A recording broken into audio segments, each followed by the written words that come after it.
सोनिया अपने कमरे में अकेली बैठी है, निराशा और बेचैनी की तस्वीर। साक्षी प्रवेश करती है। उसकी उपस्थिति आशा की किरण है, क्योंकि वह सोनिया को मनाने की कोशिश करती है।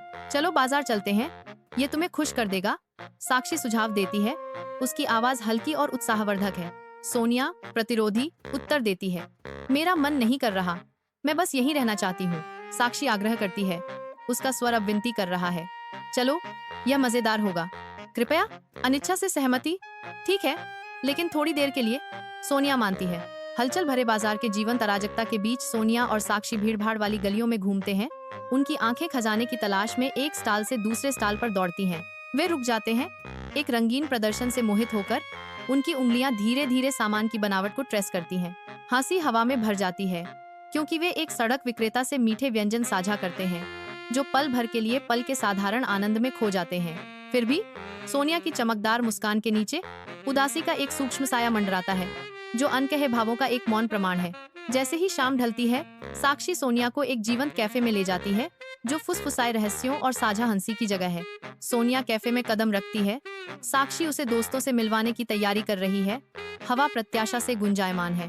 भीड़ के बीच सोनिया की निगाहें जय पर टिक जाती हैं। उसका चेहरा एक अलौकिक चमक से नहाया हुआ है। उस अनोखे निलंबित क्षण में सोनिया पहली नजर में उससे प्यार कर बैठती है। जय अनजान दोस्तों के बीच बैठा है। उसके चेहरे पर अजीब रोशनी सोनिया के साथ जुड़े भाग्य का संकेत देती है। कैफे की गर्मजोशी में सोनिया और जय एक टेबल साझा करते हैं। उनके बीच एक अदृश्य बंधन मजबूत हो रहा है। साक्षी चुपचाप चली जाती है। सोनिया और जय को कैफे की फुसफुसाहट के बीच अकेला छोड़ जाती है। सोनिया और जय के बीच एक अनकहा आकर्षण पैदा होता है, जो साक्षी के जाने से खाली हुई जगह को भर देता है। सोनिया और जय के आमने सामने खड़े रहने से हवा उत्सुकता से भर जाती है। शांत कैफे में उनका संबंध गहरा होता जा रहा है। जैसे ही शाम ढलती है, सोनिया, साक्षी और जय सड़क पर उतरते हैं। उनके आंकड़े फीकी रोशनी के खिलाफ सिलहूट होते हैं। सोनिया की इंद्रियां तेज हो जाती हैं। जय के अनकहे शब्दों को हवा में महसूस करती हैं। जय अपने विचारों के भार से जूझता है। उसकी हिचकिचाहट स्पष्ट है। साक्षी उन्हें देखती है। गोधूली बेला में उसका भाव पढ़ा नहीं जा सकता। सड़क उनके सामने फैली हुई है। उनके अनकहे नाटक की मूक गवाह। अनकहे तनाव से हवा भारी हो जाती है। हर कदम आगे की ओर प्रत्याशा से भरा होता है। शाम ढलते ही बस स्टॉप पर उत्सुकता छा जाती है।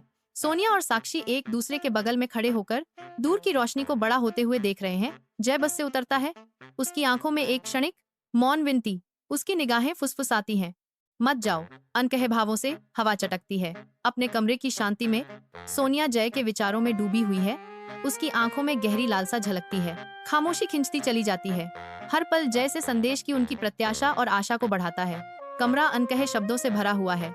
हर टिक टिक करता सेकंड जय की अनुपस्थिति की याद दिलाता है। जैसे जैसे रात गहरी होती